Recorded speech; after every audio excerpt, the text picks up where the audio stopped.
find the moment of inertia about 1 on and 2 2 axis. Okay, moment of inertia about the 1 on axis and 2 2 axis சொல்லி ரெண்டு different mode of inertia கண்டுபிடிக்க சொல்லிடுறாங்க. ஆக்சிஸை பொறுத்து 1 on axis and 2 2 axis. So using parallel axis theorem. Okay, using parallel axis theorem. Okay, using parallel axis theorem to find the moment of inertia about first to find the moment of inertia about 2 2. Okay, moment of inertia about the 2 2 axis. Okay, so first two moment of inertia 2 2 axis. So first வந்து என்ன பண்ணலாம், 3 areas இருக்கு. Okay, இதில் 3 areas இருக்கு. One is so first one is circle. Okay, first one is triangle. Okay, is a triangle C1. Next one is semicircle. Third one is circle. Okay, first one is triangle, second one is semicircle, third one is circle. Okay, C1, C2 and C3. This is 2 and this is 1. Okay, totally 3 areas. Moment of inertia. Okay, so this is B1 D1 cube divided by 12. Okay, above for so இந்த என்ன இது x axisல touch ஆயிருக்கு. ஓகேவா, so அப்போனா starting axis இது 2 2ங்கிறனால இந்த diagram வந்து என்னது ட்ரையாங்கிளும் வந்து இதே ஆக்சிஸில் இருக்கனால so B1 D1 cube divided by 12 போட்டால் போதும். ஸோ அந்த A1 D1க்கு டிஸ்டன்ஸ் வராது. ஓகேவா, ஏன்னா அதே ஆக்சிஸில் இருக்கனால 0 ஆயிரும். ஸோ நெக்ஸ்ட்டு வந்து செமி சர்க்கிள். செமி சர்க்கிள் என்ன பண்ணோம், செமி சர்க்கிளும் இங்கே இதே ஆக்சிஸ் தான் டச் ஆகுது, ஆனால் கீழே இருக்குது அவ்வளோதான். ஓகேவா, ஸோ அப்போ என்னது pi 24 D power 4. Okay, D2 power 4. Okay, second இதனால. ஸோ அடுத்தது சர்க்கிள், அதுவும் வந்து செகண்ட் ஆக்சிஸ்லேயே இருக்குது. ஓகேவா, ஸோ மைனஸ் அந்த ஏரியா ரிமூவ் பண்ணோம். Pi 64 D power 4. Pi 64 D3 power 4. Okay, அவ்வளோதான். So B1 is 10. ஓகே, இந்த distance is total distance is 10. Okay,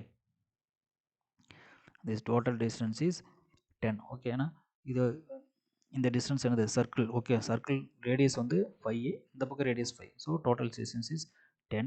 so இந்த டிஸ்டன்ஸ் வந்து 12. So B1 is 10, D1 is 12. ஓகேவா, B1 10, D1 is 12 cube divided by 12 plus 5 by 24. Semi சர்க்கிளோட diameter என்னது 10. ஓகேவா, இதான் semicircle. So diameter is 10 power 4 minus pi by 64. Diameter of the circle is 4. Okay, 4. Okay, 4 power 4.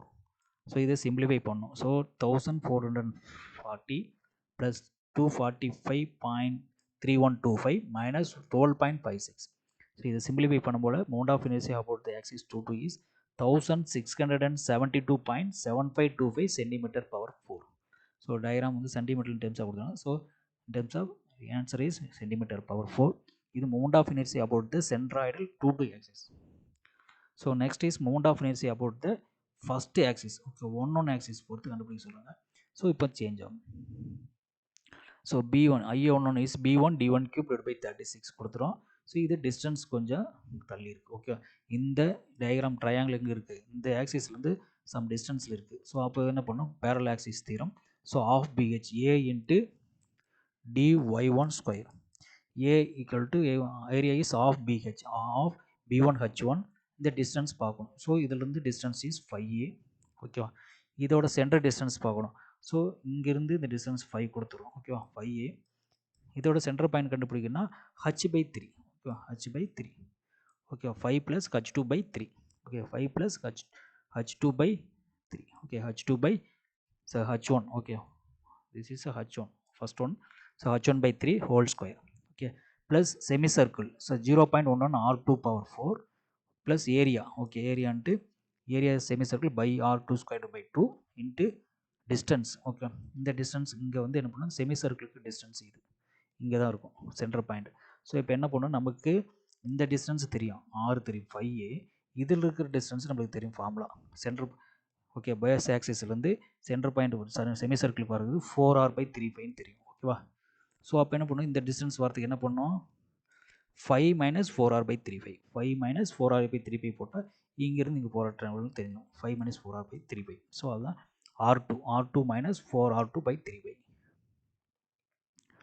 ஓகேவா, so இந்த R2ங்கிறது 5. ஓகேவா, 5 - 4R/3π. Okay, radius அதுதான். Okay, R2 - 4R2/3π whole square வந்துச்சா. அடுத்து சர்க்கிளுக்கு வந்து -5 அது ரிமூவ் பண்ணோம். Pi 64 d3 × 4 plus pi R square area pi R square pi R 3 whole square into distance போடணும். ஓகே, டிஸ்டன்ஸ் என்னது சர்க்கிளுக்கு இந்த சென்டர் தான் சென்டர் பாயிண்ட். ஸோ இப்போ என்ன வரும் 5 தான். ஓகேவா, 5 தான் சென்டர் பாயிண்ட். ஸோ இங்கிருந்து இந்த ஆக்சிஸ்லேருந்து இது வரைக்கும் சென்டர் பாயிண்ட்னா 5 தான். ஸோ அதான் 5. ஸோ 3 + 4/2. ஸோ சிம்பிளிஃபை பண்ணதால டைரெக்டாகவே எழுதிடலாம். ஆனால் இங்கேருந்து டிஸ்டன்ஸ் நம்மளுக்கு தெரியும். ஆனால் இங்கே டிஸ்டன்ஸ் கொடுத்துருக்காங்க 5. ஸோ 5ங்கிறது 5². ஓகே, ஸோ இது வந்து சம் சால்வ் 3 + 4/2ன்னு போட்டுருக்கோம். ஸோ இங்கேருந்து இந்த ஆக்சிஸ் வரைக்கும் எழுதிட்டு அதுக்கப்புறம் 4/2 போட்டுருவோம். இது வரைக்கும் வந்து 3.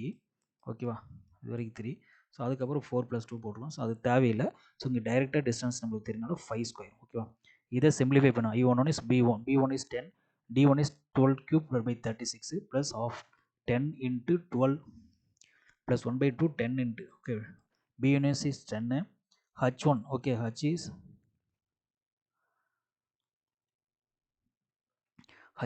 12. Okay, H1 is 12.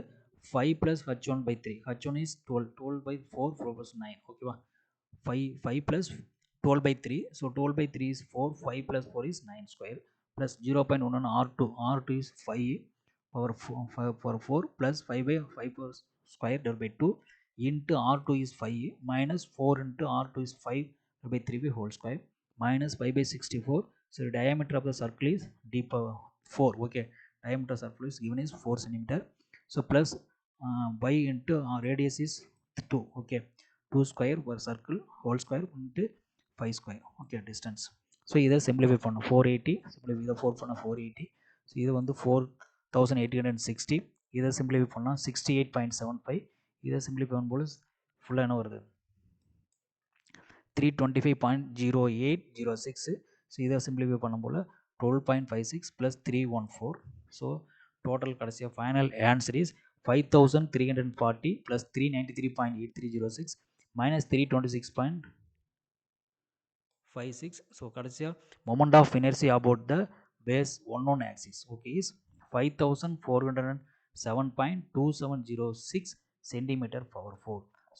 So moment of inertia about the base axis ஏவும் 2 வந்து டிஃப்ரெண்ட் ஆகும். ஓகே, ஸோ என்ன கிவன் கொடுத்துட்டாங்களோ அதை பொறுத்து தான் ஃபைண்ட் அவுட் பண்ணோம்.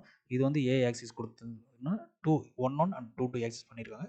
ஸோ moment of inertia வந்து 2 ஆக்சிஸில் டிஃப்ரெண்ட்டாக தான் வரும் ஆன்சர். ஓகேவா, ஸோ ஃபர்ஸ்ட் வந்து 5000 4000 வருது, இங்கே 1600 தான் வருது. ஓகேவா, தேங்க்யூ.